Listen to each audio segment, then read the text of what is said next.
What to consider when choosing a location for your long-term travel. We're going to talk about all those now on WorldTowning 101. Check it out. Right. And choose your name. And Hello, Hot. ready? Yep. Hi, and welcome to WorldTowning 101. I'm Will. And I'm Jessica. And today we're going to be talking about the 7 things that you should be considering when choosing your long-term travel stay location. Now, these are the 7 things that we think are the most important. Clearly, the list is much longer and can kind of have all these different avenues, but this is kind of the list that we stick by. Right, so we've lived in 3 different locations right now since we've left our solitude, our stationary life. In the U.S. And one was in Costa Rica, which was around 4,000 feet elevation. The second one was in Quito, Ecuador, which was about 9,000 feet elevation. And Now we're at sea level. And now we're at sea level. So we've seen just about everything. And next on our list is either RVing Europe or Airbnb Europe, which could present a variety of different things. Okay, with huge problems. But let's start with the first item, and the first item is climate. Now this is a huge item for people who are, I guess, climate sensitive, such as Jessica. We're not going to mention any names here. So guys, I have a real problem with climate. I mean, not every climate, but I don't like to be cold, and I cannot compromise that at this point because it really has a huge impact on the family. We travel with 16 bags, and one of those bags is not an extra comforter for her. So every now and then we have to, I guess, splurge at the local store. So I think climate's a huge deal. It is a huge deal. I mean, for some people, it's not that big of a deal, really. And if your whole family is like that, then pick where you want to go in regards to the other 6 items and proceed on. It's not that big of a deal for Will. I like cold weather. I like to ski. I like to run in the cold. So for me, it's not that big of a deal. And he doesn't mind the heat. You know, he was born and raised in Miami, so the heat doesn't bother him either. And for me, believe it or not, I was raised in Maine, but I just don't like the cold. Not that I don't like it. I'm almost what? She's not really from Maine. She says she's from Maine. I have a hard time functioning in the cold. You know, I don't want to move. So for us, we really had to consider that in our choices. Like, do we want something that's warm? Do we want cold? Do we want moderate temperature? And that's really kind of been. And that's a huge thing for the kids as well. So I mean, as you add more bodies to the mix, you add more things to consider. And climate is a huge deal because you don't want to be miserable for 9, 12 right, months. Or you don't want your wife miserable, right? Never want that. So the next item is cost of living, and these are in no particular order. You can order them how you feel appropriate. I think Will would probably put this at the top of the list, right? Because he's an accountant. It's a sliding scale. That's definitely at the top. It gets 2 weights on there. It's pretty big. So cost of living, do you want to talk about cost of living? Yeah, so cost of living is, now when we say cost of living, and I want to predicate this based on the fact that cost of living does not say that you're going to have a lesser or a better experience. The more you pay does not equal into a better experience. Right. Cost of living just means what amenities that you'll get, what type of a style that you're accustomed to, will you remain accustomed to, or are you open to different things? And what you can afford. I mean, really what your comfort level is of how, close to the red you are, basically, at the end of the day. Right. I mean, as you go on this long-term travel stay, now whether you're funding it with savings or whether you're funding it with an existing workload that you can have as a digital nomad or something else, cost of living is going to be a big deal. Now the question becomes is, what do you want and how much do you want to stretch yourself thin to get that travel lifestyle that you're accustomed to? Getting a cheaper apartment does not mean having a lesser experience. Right. Eating local food does not mean having a lesser experience, but those are all choices that you have to make as you're elevating yourself into this destination that you're going to be going towards. And for me, we just spoke about how climate's an issue. For someone else, they may not be willing to eat local food because they don't like the flavor of the local food. Maybe they have back problems and they're not willing to sleep in an apartment on a sofa bed. So you have to figure this out in your cost of living and what you're willing to compromise and what you're not willing to compromise, unless you're independently wealthy. And if you are, we could use some backing. Yeah, we could always use some help. The kids would love a new Lego set. So the next item is number 3, education. And this, guys, is probably the most important thing that we embark upon because we do have kids.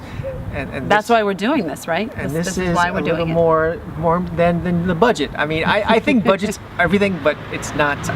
Education for me is everything. And adventure. He's the adventure coordinator, so we do dump some money into that too, right? A little bit, but we have kids, so we have to All think right, about them. so let's talk about education. This is really going to control a big part of where you go location-wise, depending on how you decide to educate. So if you're going to unschool, world school, homeschool, dip into local public schools, go international school, go parochial school, there's so many different options. And you really need to hone in and figure out how you want to educate your child, because it'll have an impact on what specific country and city and town that you choose. So for us, let's say, for instance, let's just say we lived in Boston, because we did. For And let's just instance. say we went to a French school because we did. because we did. And Let's we sent just say it our kid was- to a school there that cost about $21,000 A year. because it did. And then we took our same kid to a school in Costa Rica that was French and Spanish and in English. $400 $450 US dollars equivalent per month. A year, So that's- a month. A month. I wish a year. year. So that's, Everyone's moved to Costa Rica. we're gonna have to put something on the bottom that says stat. So here's the thing, right? That's something you really have to think about of where you're going, because if you're in France and you're French and you want to move to the United States and keep your kids in a French school versus putting them in a French school in Costa Rica or Ecuador, you've got a huge difference in price, right? So you really, really need to think hard and deep about this, identify your style, and then that will influence what country and what location you pick. Which leads us to languages. And this is Hola, the part ¿cómo where... estás? Muy bien, gracias. Oh, oui. I mean, woo, sí. Parlez-vous français? No. All right, this All right. is the How was extent that? of our Was it good? language lesson for today's video. So we hope you enjoyed it. See you later. Bye. Bye. No, but languages is a big deal, guys, because It not is. everyone speaks English. Although a lot of people will help you out in English, but you can't really engage in a real conversation if you don't speak the local language. Right. We spent 2 years in Spanish-speaking countries. I am a native Spanish speaker. She is not. I'm not. And honestly, I went there thinking I'm going to take Spanish lessons immediately and I'm going to be fluent within 6 months because I really was committed to it. But here's the thing, at the end of the day, life happened. We had a tough transition to Costa Rica, as you know. It was tough. And we had work. We had some issues that happened with our car and our computer and our home, and so life happened, and I was unable to take language classes until we got to Quito. So I think it's something you really But you need to... did really well, though. Thank you. She was taking Gracias. 5 days a week for an hour Couple a hours, day. hour and a half, yeah, and a day. And I think I really made some progress. So here's the thing. You need to figure out if you realistically can learn another language or want to have the funds. And also, if not, if you're comfortable being in a country where you don't understand the language. For me, I am absolutely comfortable being someplace I don't understand the language. Now, I do get frustrated at times with myself and just things moving slow because of that, but I'm able to adapt and accommodate so far in our travels, but that's not for everyone. So you really need to figure out if language is going to be an issue in the location that you pick, and if it is, you need to pick something where you understand the language, a location where you understand the language. And to give you an idea, we're in France right now. We've been here for 7-8 months. We're not very good at French. No, we started taking classes, but honestly, it got too expensive and we really needed to dedicate our time to this business, and so we stopped taking them. But I'm still quite comfortable being in a country where I don't speak the language, and as we transition into our next either RV or Airbnb in Europe, there's going to be a lot of places we don't speak the language, and I don't feel any fear for that. Do you? No. None? None. We have 3 languages in our family. That's enough we'll for right survive. now. We're working on German. And if not, Duolingo. And number 5 is environment. So this is the setting that you want to live in. Do you want to live by the beach? Do you want to live by the mountains? In the city, on a farm. By a vineyard, which Ooh. I ran by this morning. It was really That's cute. nice. Yeah. We didn't consider that option. I like that. But this is basically what makes you happy, the aesthetic that you wake up to and you see, you say, wow, this is really what makes me want to be here. And here's the thing, you might want to try something new or different. Will and I have done a variety of things. We've lived all over the US in big cities. We've lived in more, I wouldn't say rural, but we've lived in a suburb. And once we started traveling, we went to Costa Rica, and then in Ecuador, we lived in Quito, which was 2.25 million people. And then after that, we were deciding between Montpellier and here, and there were a lot of factors, and the kids ultimately decided, but we decided that we wanted to have something more villagey and quaint and take a break from a city. So we like having a little cheese shop guy. We like having the seafood Yeah. guy. We like having the little specialty shops. And that is Our what we're croissant doing lady. this year. This year happens to be our year of food. Our and that's year of why we food. did it. Do we pick a good country for that or what? So definitely think about what works for you. And you may say, we've always been city people. We don't want to even entertain the country. Then roll with that. I mean, if you feel like that's the route you need to go, then go for it. Which leads us then to number 6, which is culture. Cultural awareness, cultural immersion. This is another one that I love. I really love it. It really is, because we're all about community, and we really like to get into a community that gives us a alternate viewpoint from a cultural standpoint. Which means we try to connect as much as possible with locals that are living in the town, city, village, wherever we go. So this is really important for us. It may not be as important for you, but if you're really looking for a deep, rich cultural experience, make sure you explore that before you pick a location. And sometimes places can present as almost a pseudo culturally rich place, but not really. And we've had an experience with that. And for a lot of people, it doesn't make a difference. It's not that big of a deal. But for us, when we chose our next location, we really, really seeked out something that had a heavy, rich culture and did a lot of research on it. And number 7, infrastructure. Now, these are the things that you need to have so you can take care of your daily routine. Safety, Medical, roads, banking, internet.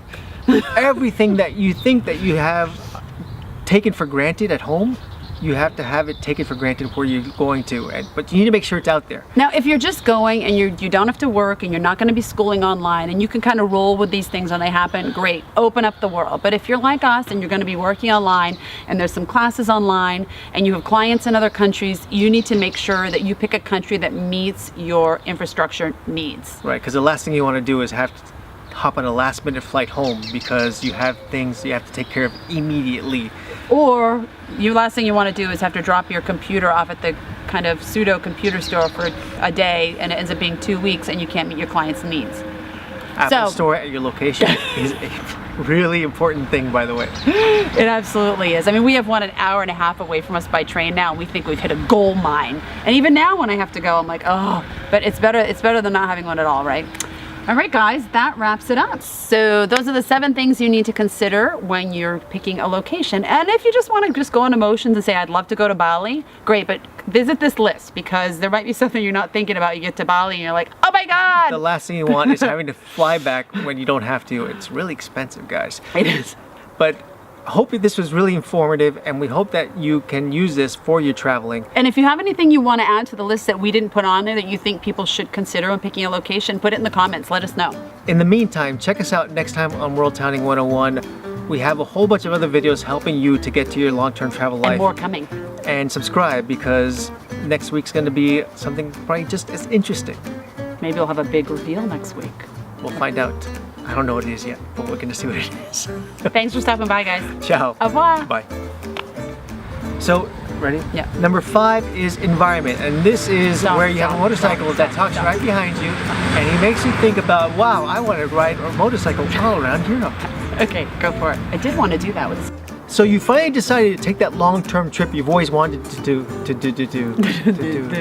If you're looking to put your kids into local schools for rich cultural Now these are the things that you need to have your daily life work seamlessly for you, like a positive, why do I keep going positive? A positive wife. You can get her at your local Stop and Shop.